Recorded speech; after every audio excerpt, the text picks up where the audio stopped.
Hello, my dear friends. Welcome to the Wise Dentist.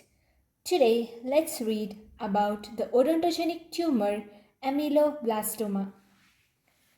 This is the most common odontogenic neoplasm in India. It's the most common neoplasm in India. Okay, general features of ameloblastoma. This is a true neoplasm and its origin. It's usually come from enamel organ that does not differentiate to the point of enamel formation. So it doesn't differentiate, hence it forms a tumor when it had to differentiate. And usually it is unicentric, non-functional, which means it does not have any function, intermittent in growth, like there's no correct frequency. Suddenly it will grow fast and suddenly it will grow slow, and it is anatomically benign. Clinically, its persistence means you can see it. Okay, so this was the introduction. Now later moving on to the classification.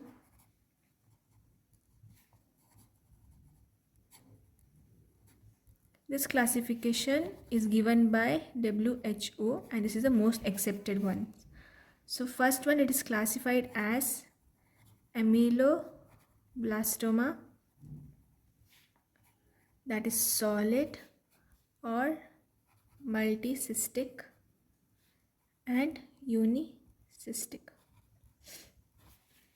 Next, extraosseous or peripheral.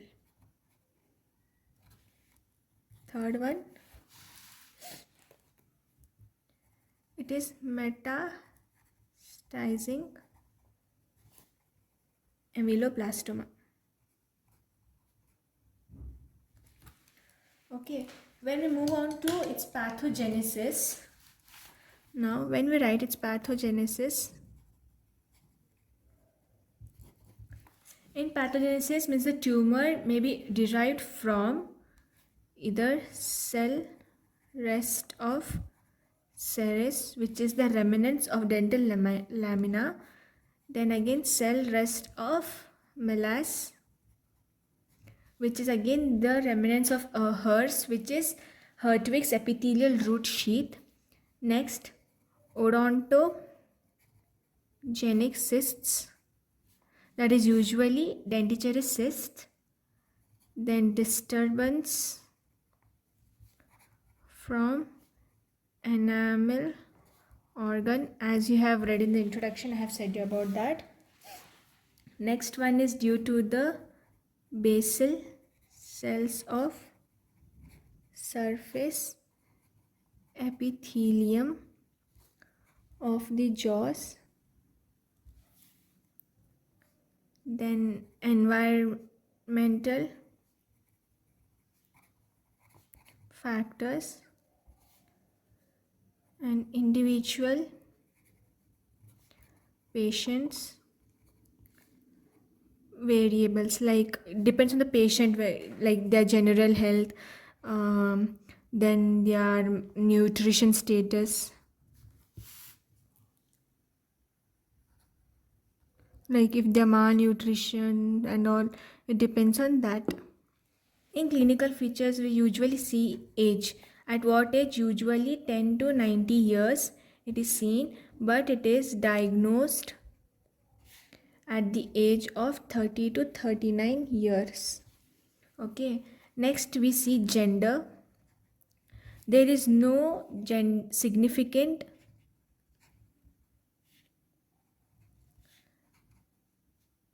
predilection can be seen both in male also and female also. There's no such specific significance of that. Next, when we see in the racial groups, it's seen in Asian population. Hence, it is more seen in Indian people. It's called as most common. I have said you in the starting anyhow. Next one is presenting complaint. How the patient comes and he complains. Okay.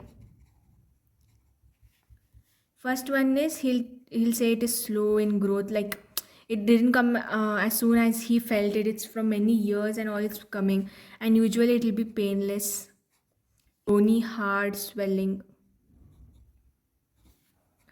Then after that, when you see like it's swollen, it has got, this is the face. So then these are the eyes and this is nose and mouth. Suppose this is swelling here, so this part will get swollen. So there's facial asymmetry. So we can see facial asymmetry. And usually in the location, when we see which part it is seen, usually in mandible as compared to maxilla. Mandible is seen more, that is 80% of the cases are usually of the mandible. Then we can see large lesions.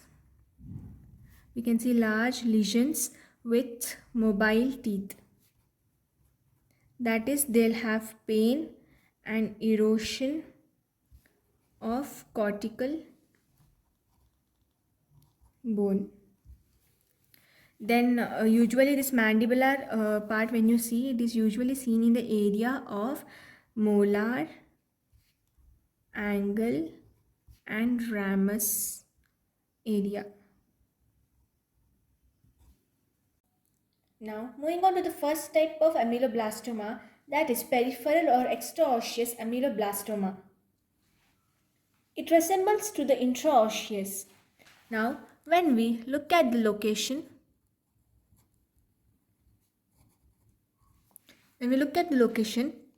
it occurs in the soft tissue outside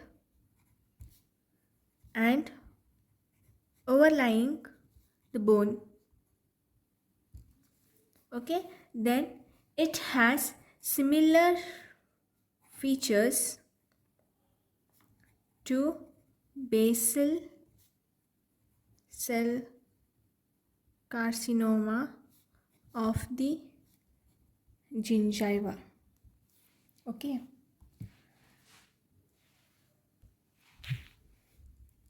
Next, when we see its origin, it may come from surface epithelium, remnants of dental lamina, that is cell rest of serous, then pluripotent basal cells of the mucosal epithelium, and we can see pluripotent cells of minor salivary glands. Now when we move on further, we'll see the age. As we have written the order, that is age is 30 to 50 years. Gender, mostly it's seen in males. And location, when we see, it is usually in mandible. Okay, then moving on to the next, we see like how the lesions appear. The lesions are present as nodules on the gingiva. The difference between extraosseous and intraosseous ameloblastoma is that the intraosseous has innocuous and it lacks persistent invasiveness of intraosseous lesion, and it has a limited tendency of recurrence. When we move on to the radiographic features, it is multilocular cyst-like lesion of the jaw exhibiting soap bubble like appearance, which means this word is important. Please remember it. It gives a soap bubble like appearance. Now, if this is the mandible, and when we look into it, it gives us a slow bubble. There will be full bubble. So radiolucent kind of it will be there. So with that, you can get to know that is extraosseous or peripheral ameloblastoma. In many cases, lesion is unilocular. Okay, then when we move on to the next part, again, how can we see it? The periphery of the lesion is smooth and thinning of the cortical plates is seen in jaw, expanding advanced lesion. Thank you. That's all for today, and in the next video we will look about the next variety, that is the unicystic ameloblastoma.